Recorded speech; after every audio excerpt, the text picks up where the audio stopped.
Today we're talking to Teepa Snow, who is a dementia care specialist and occupational therapist. We are talking about her positive approach to dementia care, financial planning for dementia care, and the need for policy change.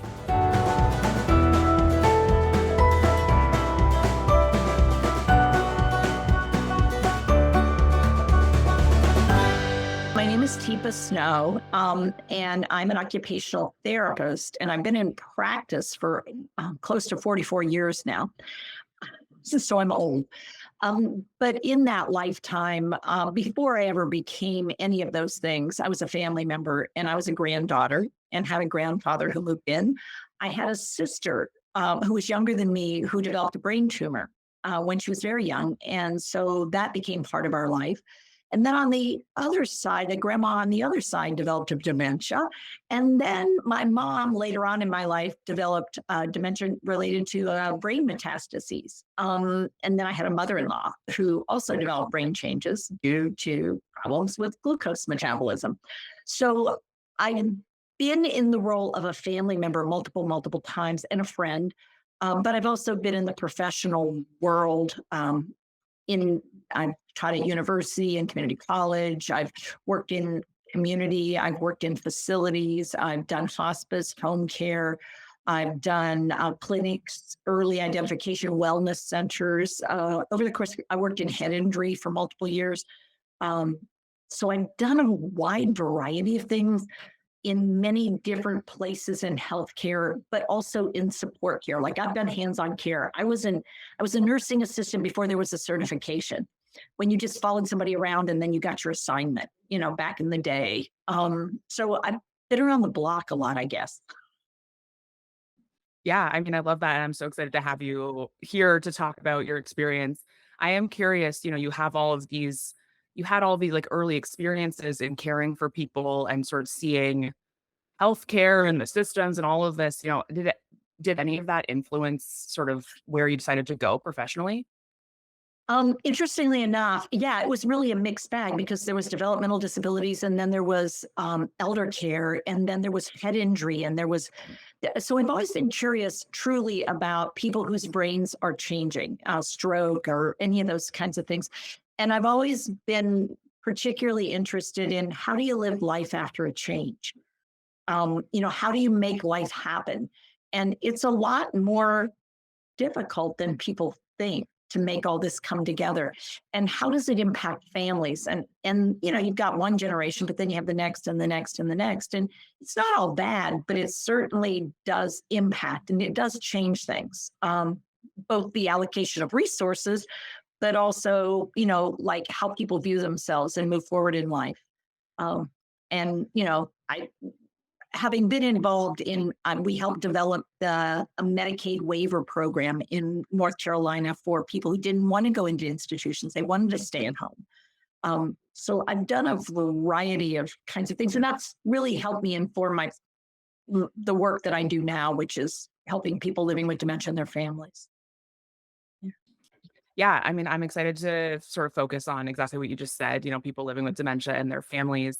And given all of your personal and professional experience, I know you've done a lot of research around dementia care. Sort of to tee up the conversation, can you talk a little bit about like misconceptions about dementia or like myths that exist out there, Yeah. things that maybe we can like debunk as we talk?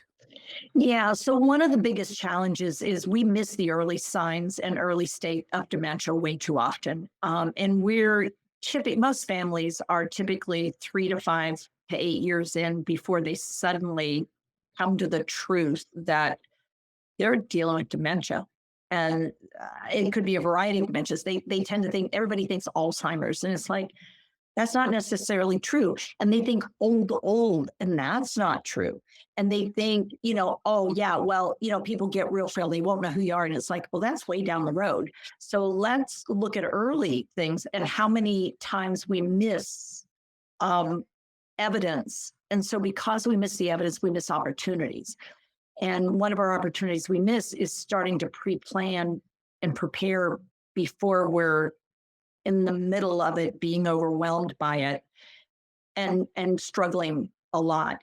And then trying to find the space and time and resources to look up and go, I think I could use some help over here. I mean, that's people think help is going to be readily available. So I'll call this resource and arrange for somebody to come in. And it's like, and I don't mean to be mean, but it's like, that's not how it works. Yeah, I mean, 90%. and I mean, you're right. You think there's gonna be something available when, it Well, hits the Medicare fan offers and this, right? yeah. Or, so I can call and get, so this is under their, they've got this insurance, right? And it's like, uh-huh, it doesn't cover any of this. It's like, what do you mean it doesn't cover? It doesn't cover any zero. And so there's so many misconceptions about care, but also about how do you afford care and who's going to do the care and what is the care going to look like? And what is early care? Why do early care? Even getting an evaluation. How do you do that? I mean, I think those are probably my next follow-up questions. It's like, what is early care? What are early signs someone can look out for? How do you get an evaluation? I think even about my dad, who is relatively healthy, but I think like maybe we should go get an evaluation. Just let's see what's going on. But I don't want to be offensive or, Yeah, can you and talk about so that? it's really interesting. In most healthcare situations, we would never function without a baseline. Okay, so knowing what your blood pressure runs, knowing what your weight runs, knowing what your blood sugar runs, knowing what your eyesight is, knowing what your hearing is like, it makes sense to know what your baseline is. So you start noticing when you start shifting off that baseline. When it comes to cognition, we don't do anything. We don't, there's no baseline we take. I mean, we don't do it. Ask any physician office. It's like, oh yeah, well, I don't know. I mean, we don't do anything. If somebody brings it up, I'll ask, did somebody else ask you or tell you that? Or are you just curious yourself? Oh, you're probably depressed. I mean, we don't as a society, it seems, really get curious about how's our brain doing. And yet we know our brain is often one of the very first things that'll show signals or signs of something's not right because cognition is only possible when everything's okay inside you.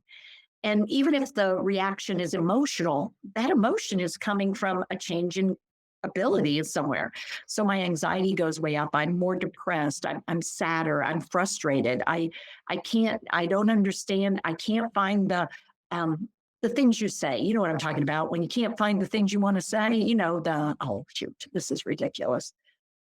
And what happens is people just say, well, she was just stressed. And it's like, how many episodes do I have to have before somebody goes, I don't know that she's never had that problem before. I mean, she used to do speaking internationally, but without thinking that through, we just like we don't want to look at the possibility of changes.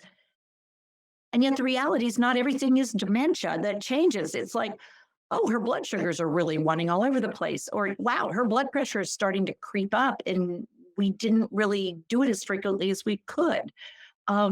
She is taking on a lot more. Since mom moved in, I'm noticing she's changing. So this early opportunity that we have to start having conversations and thinking about you want to stay here as long as you can. Okay. Well, if you become physically frail, we can do some things. But if cognition changes, okay, we better think through that. And we don't. Yeah. Yeah. Just That's saying. that's helpful. And I know you talk about the GEMS states model for brain change. Can you talk a little bit about that and how Yeah. that like plays into dementia care, how that relates to what you just said? Where Yeah. does that fit? So if I said to you, Katie, well, I think you're mildly demented. How's it? I mean, just the words, what happens between us when I say something like that? Oh, I felt a little offended. Yeah. Yeah. If I say, hey, Katie, so you really like your routines and how you do things. And when we make shifts or changes, I'm noticing it's really hard for you when we make a shift like that. You really want advance notice. And even then, it's not easy. Have you noticed that or is it just me?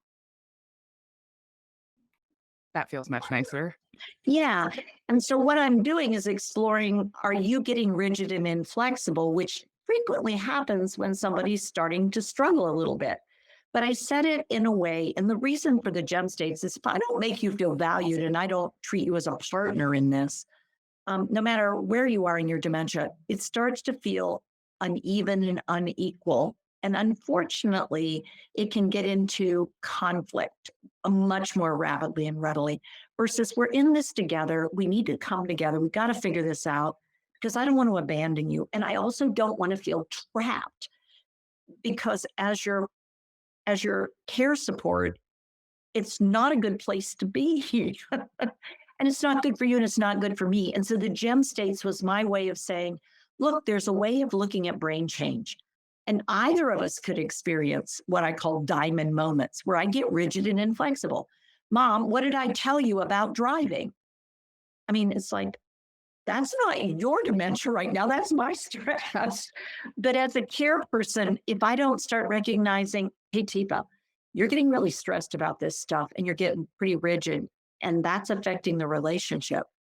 Um, I can actually impact the care routine and bring the need for more care into the system just because I'm not pausing and recognizing I need a break. And I need a break earlier in this dementia than I thought I would, because we're starting to get on each other's nerves. Um, because we were always different people. And now you're telling me you want to stay at your house. And I'm saying, but it would be easier if you just stayed with me for this weekend. And you're like, but I don't want to. And it's like, would you quit arguing with me? And it's like, Teepa, did you just hear what you said? I want what I want. Give it to me. And so I think, that's this tricky thing of it's both of us need to recognize, do you need to sleep every night, Katie? That's going into a pearl Yeah. state. I mean, going into a pearl state means you close the shell and you go, okay, internal repair system. And at the end of dementia, I will be in pearl state. And so it's not like a bad thing, it's a thing. And so starting to see similarities and differences can help both of us learn the art of letting go of what we can't have anymore and recognize where we are and what we can do with what we have. Yeah, I mean, I love that as a tool for caregivers to be using with their care partner. I want to, I guess, jump ahead a little bit, but if someone wants to learn more about this, GEMS states model, where can they find that? How do they start using that as a tool? Yeah, we have lots of free things on our website. If you come, we have a YouTube channel. But we do have free video clips. We have free resources. We have resource cards, and we also have free consults. Because our goal is to help people get started and then go as far as they need to go to get what they need support wise.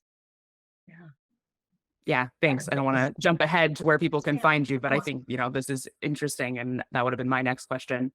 Um, can you talk a little bit about like your all of your work is sort of informed by this positive approach to care, and you've just talked about one tool. Can you talk about how that fits in and how you sort of developed this positive approaches to care and what that means for how caregivers interact with their care partners? Yeah.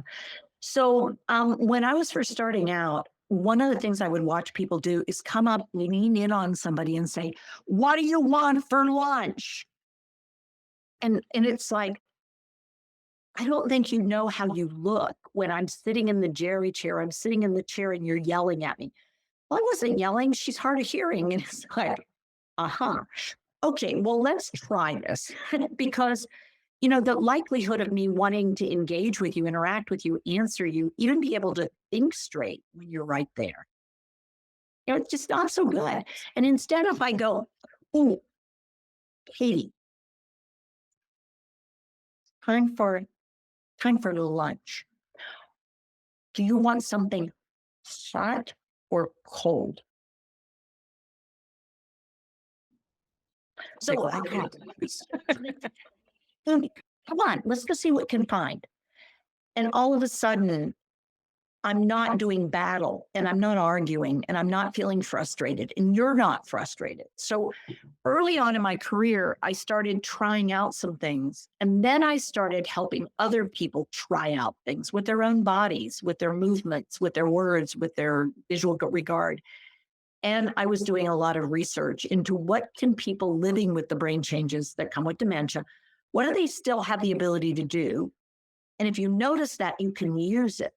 Like you can't come up with what do I want to eat for lunch? out of a, but if I say something hot or cold, that may be a decision you can make. And then I say, ooh, come and look at it. Because when you see what the option is, it might be a whole lot easier than trying to use language to figure it all out. So over time, I've just had the opportunity to develop like a number of skill sets and then patterns of behavior. And then that's what we use is we use what works between human beings and understanding how humans work and how their brains work. And we're pretty committed to trying to figure out, I can only use what you have. And asking more than you have is just going to get both of us in the soup. But I do want to use what you have because dementia is going to rob you of it soon enough. I don't want to participate. I want to keep things going for both of us because it turns out if you keep doing everything you can for as long as you can, it actually does reduce the overall demand of care. And heaven knows it's a long journey for many people. And it's a very intense journey as we move to the late state. And if I can keep you functioning in that higher ability state for longer, that's where we want to stay for longer.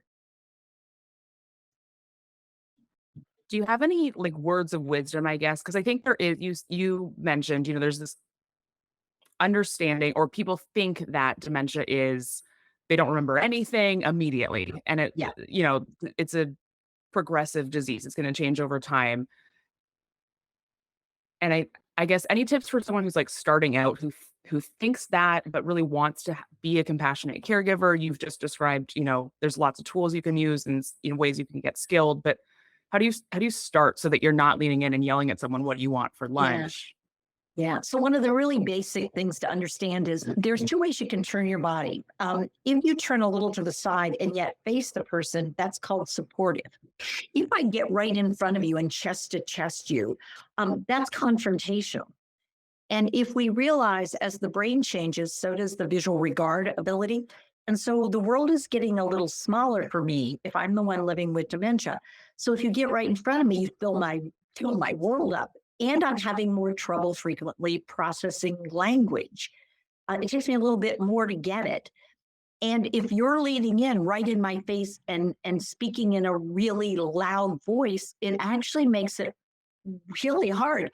So using a typical voice, but using more visual cues, like, hey, Katie, would you like something hot or do you want something cold? I brought two different options. Which would you like? And it's just really looking at visual cueing versus just verbal cueing, not putting my hands on you without permission. It's looking at simplifying, not babyfying. And it's looking at listening, really listening to what you asked. So if you say to me, what time is my appointment? And my brain goes, I already told you that twice. Then I have to recognize I need to control the impulse to say that and go, you're wondering what time your appointment is. So what I did is acknowledge your message and say, it's going to be at 2. Oh, hey, Katie, could you do me a big favor? Because what do you want to say right now? When I say, oh, could you do me a big favor? Yeah, I'd love to do you a favor. Okay. Oh, tell you what, come here. Let's get the dishes out of the drainer right now. Because what I need to learn how to do is when you give me, I can't hold on, I can't hold on, I can't hold on, but I'm worried about missing something, which is what that appointment thing is, then I've got to have a strategy. I'll answer your question, but now I've got to engage your brain. If I don't engage your brain and your body, guess where you're going to go again? Back to the same question and asking the same thing. And it's like, oh, she's driving me crazy. It's like, all right, we'll take control over that. Let's do something about it rather than complain about it. Yeah, I mean, I love everything you're saying also. I think it's you're speaking to a lot of like, how do we take care of someone, but also take care of ourselves so that we don't, go nuts. Ultimately, Yeah, yes. at the same time. It's two of us. I mean, when one person gets dementia, everyone around them is living with it, but there's almost always a partner. Right. Yeah. Yeah. I'd love to talk a little bit. I think sort of coming out in the same vein about technology and advances in technology and all of these Oh, options we have now, remote monitoring, wearables, etc. Can you just talk a little bit about, you know, how that's going to help dementia care and caregivers? Absolutely. And so I think if we could be sort of open, we never know when our brains are going to change. One of the requests I have is I have noticed a few things. And so what I'd really like us to do is have a monitoring system. So if something does pop up, we'll notice it and not put it off. So one of the things that we know can happen, Mom, is what can happen at night is you get up and you go to the bathroom a lot more and you don't even realize how many times you're getting up and going to the bathroom. And and we know that falls can happen during that time. So the worst possible thing for me would be to find out you fell at 10 p.m. and we didn't know about it until the next morning at 11. So I'm going to ask you for a big favor. And so I believe in the use of technology, but I also believe we don't always have to be sneaky and there's a difference between being able to push a button. Um, and early on, I may recognize, oh, yeah, this is what I'm supposed to push the button. Something's happening. And there are times when I need a monitoring system that is looking for number of trips. This is the norm for you. This is your baseline. And boy, you're making 15 trips here. Or, ooh, that door opened and it never closed, and it's the front door. And so there are systems now available that allow us to agree. I don't want somebody in your life any sooner than you do. I don't want to pay up a nominal sum of somebody in your life when I don't have to. But we have to make sure the system we pick is a good system and it will notice things and you have the ability to make use of it. Because if you can't remember to push the button or you keep taking off the wrist thing, um, that's not one that's going to work for us. So it is a bit of understanding and learning about this, and then knowing a good way to introduce something. But there Yeah, are I lots mean, of you just brought up a really good point about, you're talking a lot about partnership and collaboration and inviting someone sort of into this care experience, not just happening to them. I guess my question about technology and something like remote monitoring, like you've just talked about, is around consent. Like once someone's further along in their disease progression, how do you continue to collaborate with them? Yeah. Once it's progressed to a point where like it's a necessary thing. Yeah. And so that's why we want advanced directives. And that's why we want somebody to identify who their healthcare advocate is going to be. And we want to have those conversations in advance. And we want to say, if I can, I want to stay here as long as possible. Okay. And so now, as your advocate, I'm going to say, for you to stay in this place, I don't need to say it to you again. I know that we need to monitor what's happening at night because if we don't, and something happens, you're not going to get to stay here. So we need to have some sort of system. And I don't think we're to the place yet where we need people all the time. I mean, to which you always said you hated having too many people around. It's like, okay, well, my best guess is this is the best strategy we can use for the short term. And maybe for a while, we may be able to get 2, 3 years out of a tech system that's well built and well designed for us. And 3 years is a lot of funding available for another time. We also may want tech systems that allow us to, call Ubers or allow us to use systems where I can get my Zoom to pop up and I can talk to you without me having to know how to make Zoom start or Google Meet start or whatever. You can call me and it pops up and I go, oh, well, what are you doing here? And it's like, there's a way, I mean, we've come so far. I mean, the one thing about the pandemic, boy, did it get us better at doing things remotely.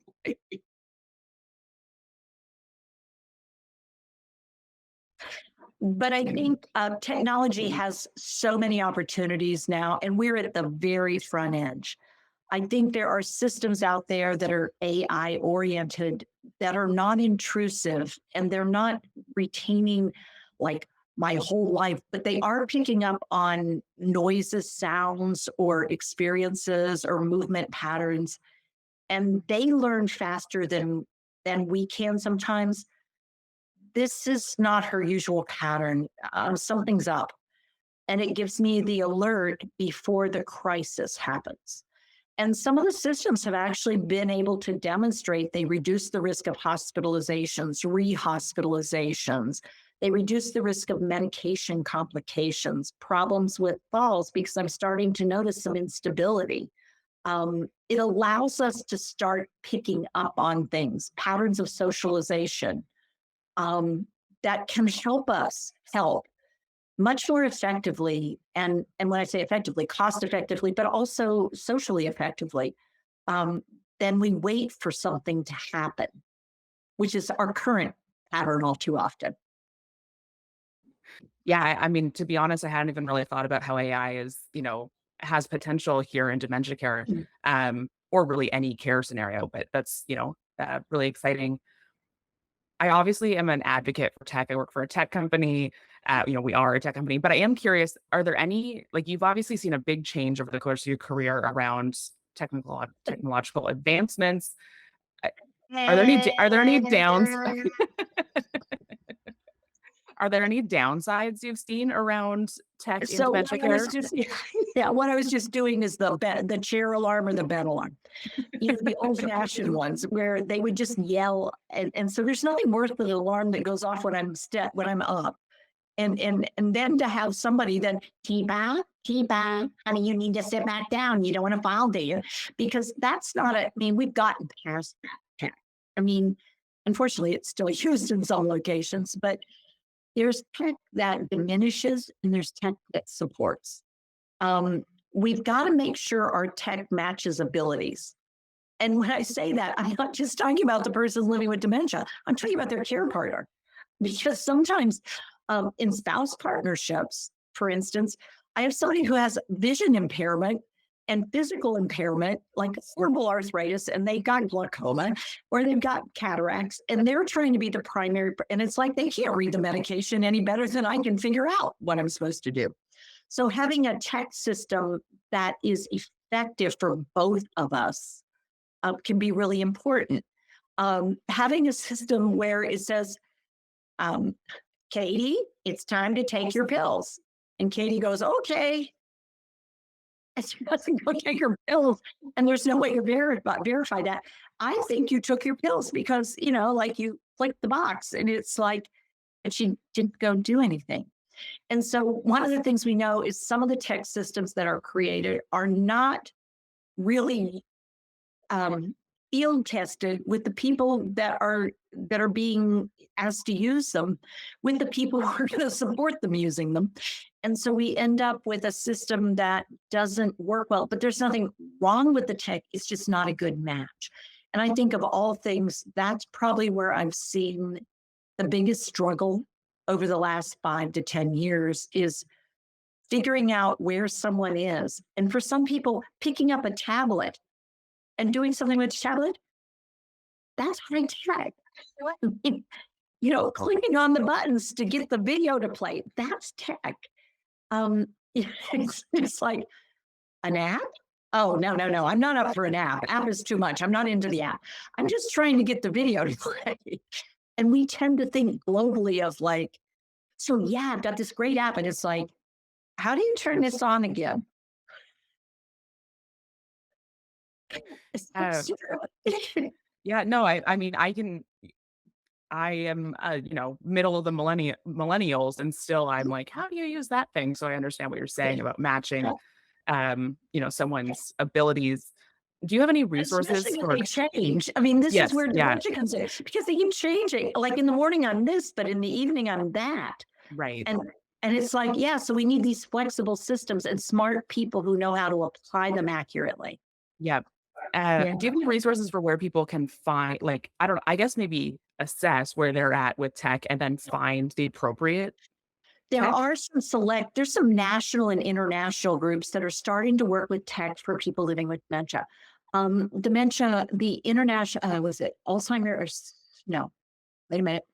Dementia International is one of the associations or organizations that really is made up of people living with dementia who are working with tech companies to say this works, this doesn't.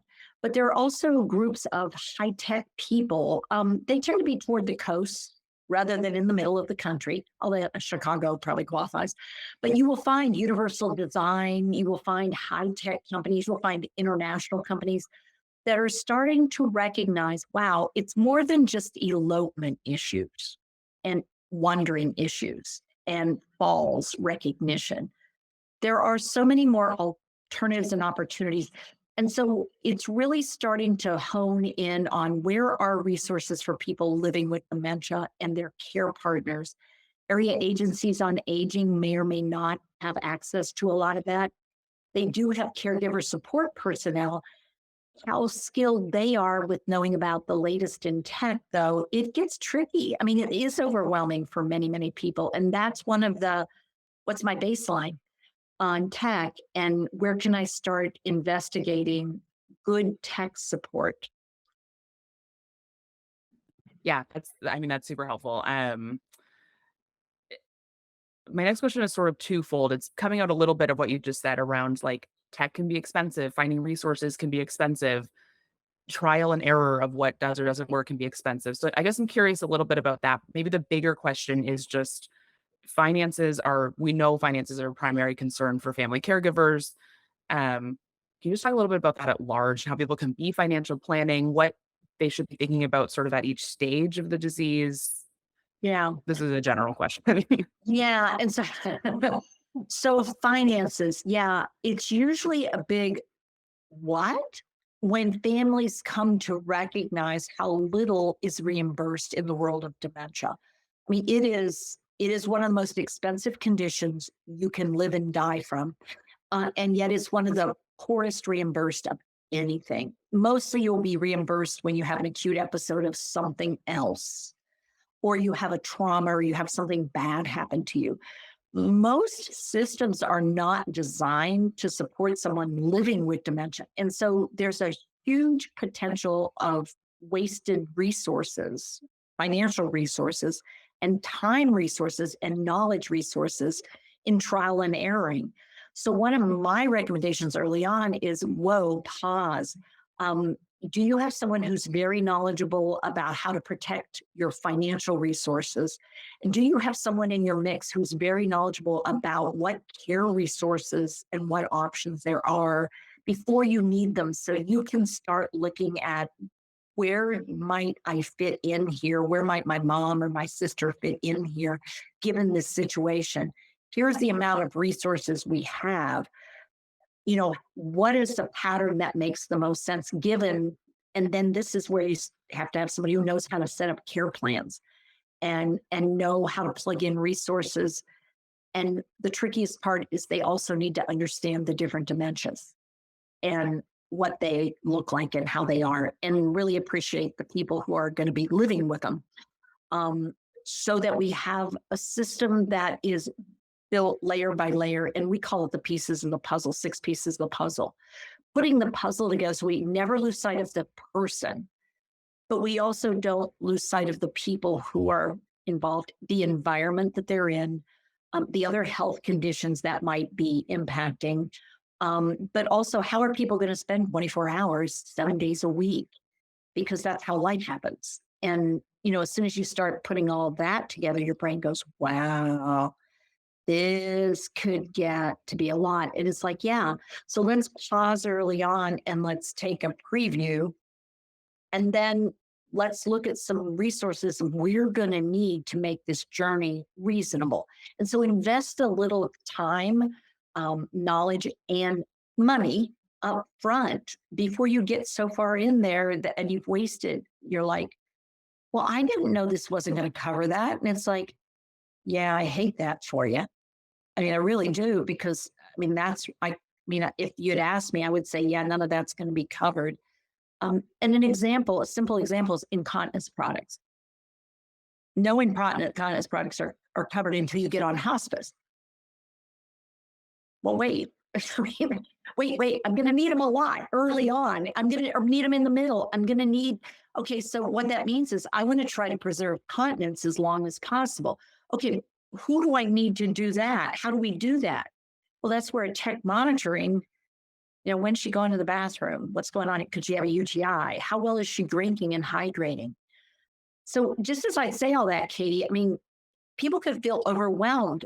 And that's why you really need somebody who has been down this journey multiple times. So there's not this overwhelmed sense so that they can support you. And so you don't drown in the amount that can happen and does happen. Yeah, I mean, I love what you've just said because I think people I mean, I can speak from my own experience. You become a caregiver and it's like full tilt. Oh Yeah, my gosh, what's happening? And you're like, I'm just gonna go. I know. I don't have It, time. yeah, I don't have time to pause and like figure out what's going on. So I'm glad you said that because I think it can be a hard reminder because everything feels just urgent and important when this sort of hits. It sounds like you guys have a lot of resources. I also just want to plug someone else we've had on the podcast, Dr. Brittany Lamb. She's a emergency Absolutely. room physician and she talks a lot about medical decision planning. So that's a whole other episode. But I think this kind of work, and Yeah. you just said time, energy, and money up front can be worthwhile. And if you have some resources, really finding somebody who's going to help you protect and use them wisely. Because sometimes things get really tricky with the different health insurance policies and the different rules and regulations about what, where, and if we're going to change states, should we change early? Should we wait? I mean, if we're going to change locations of care, um, who's involved in care? How frail are they?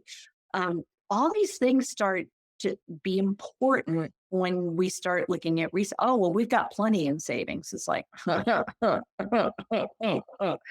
oh, no, you don't. I don't care how much you have. You don't have plenty when it comes to dementia. I mean, that leads perfectly to my next question. And you've started to talk about it a little bit is around like the cost of caring is extraordinary and you think you have enough in savings, but you don't. And like this whole system is just like stacked against us, it feels like.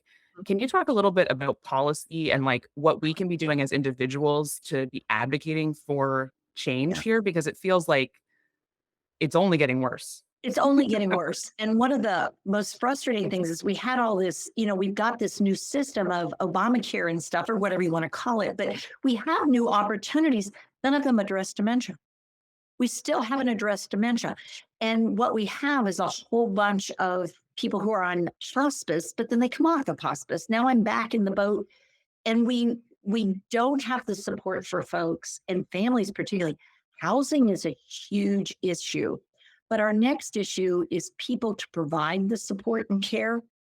And the number of available helpers is going down while this number of need people is going way up.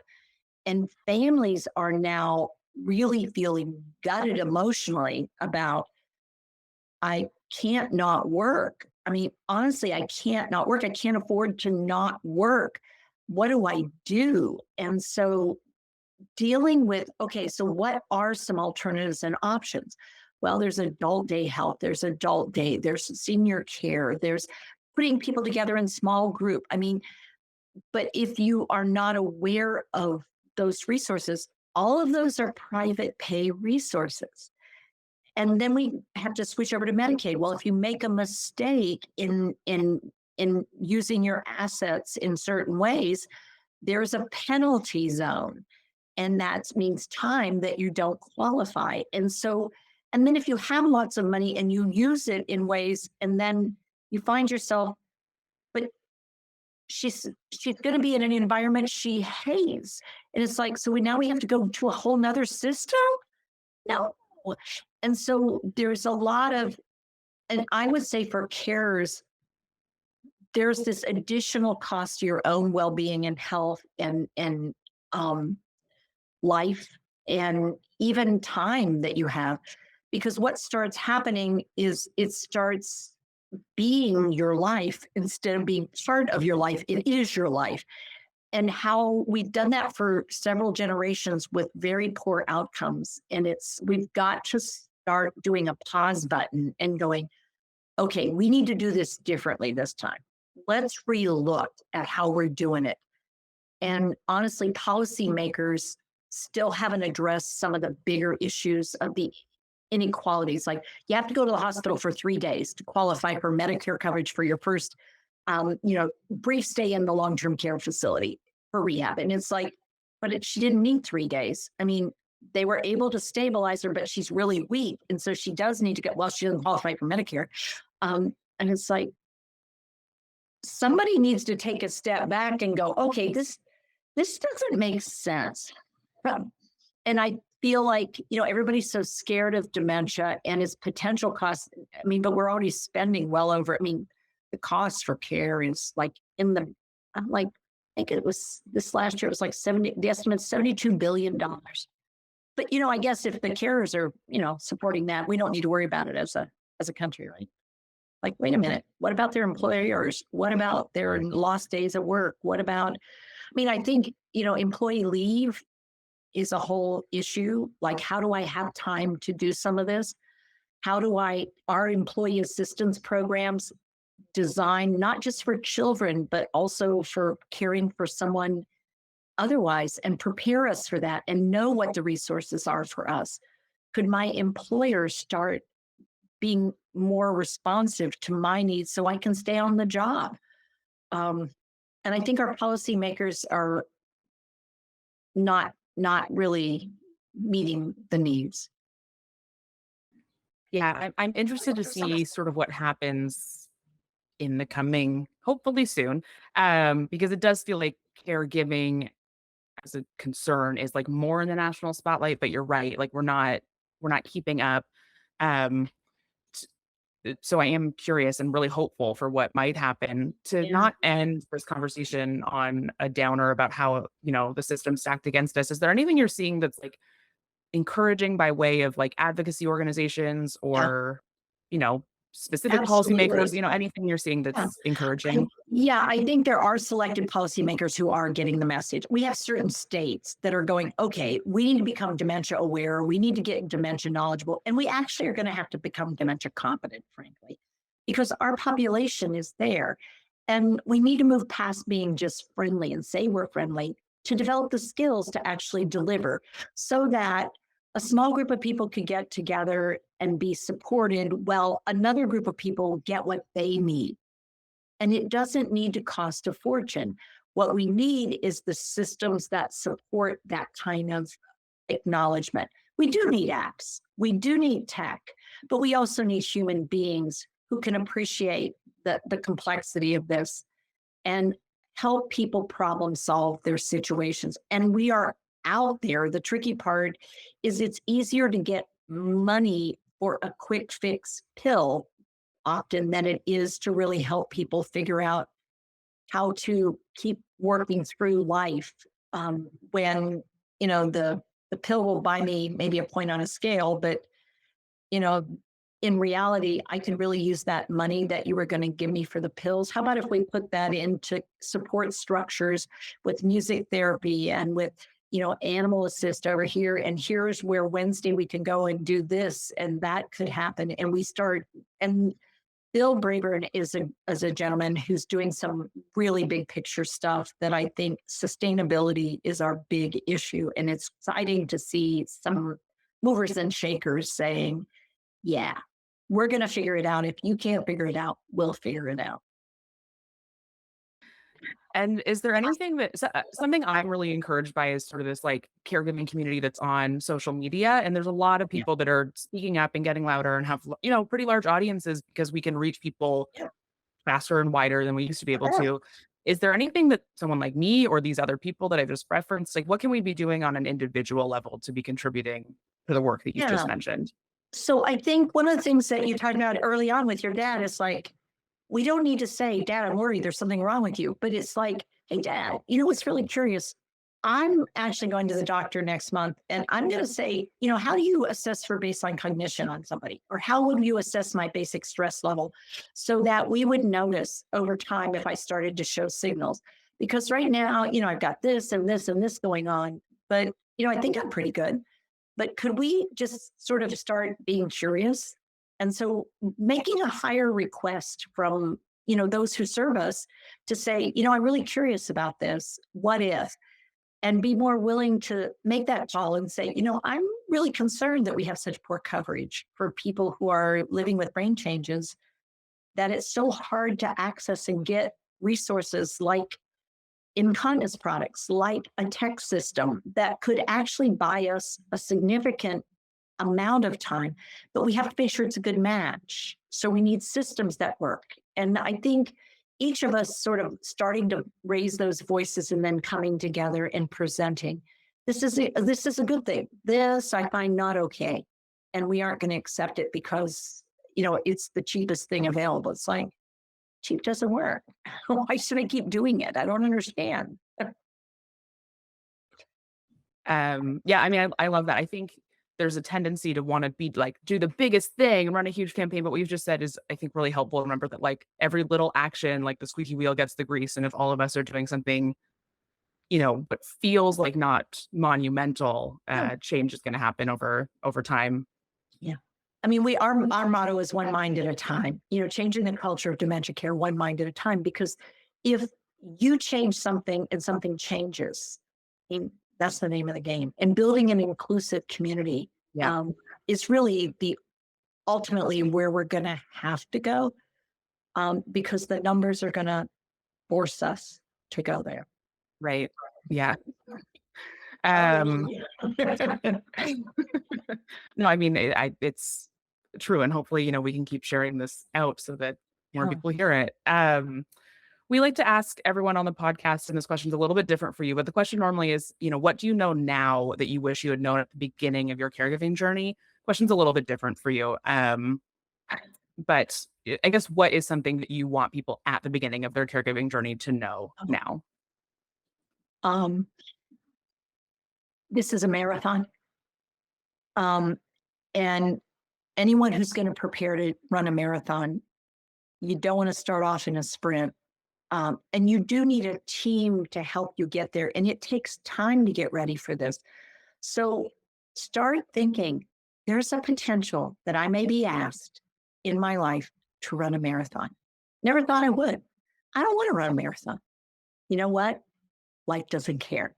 So just in case you end up having to run the marathon, do a little prep and at least put it in a bag so that you have it if you need it. Because I'd hate for you to be halfway there and realize this is a marathon. I can't do a marathon. And it's like, sorry, it is. Yeah, I mean, I think that's great. Since having gone through a caregiving experience myself, I feel very, I mean, obviously the work we're doing at Givers, but also just personally motivated to your point, like, especially people that are expectant caregivers, daughters, only children, LGBTQ population Sorry. minorities. These people are highly likely to become caregivers. And so to your point, And let's need to do be some coaching and advocates. prep. Yeah, Yeah. now Yeah. before it I mean, happens. yeah. So realizing, okay, if I'm going to need to advocate, okay, what does that mean? Who do I need to, because there's all kinds of caring that you're going to need to do in these roles. And it is a marathon. And you do need to look around and say, who else is running the marathon here? We don't all start at the same time, but many of us will be in the marathon. And some of us will be so we can also be the people at the water stations, because they turn out to be real important. And the people who plan the course, unfortunately, in this marathon, boy, do they leave the hills for the end. And it's like, who thought that was a good idea? Yeah, I thank you so much for everything you've shared.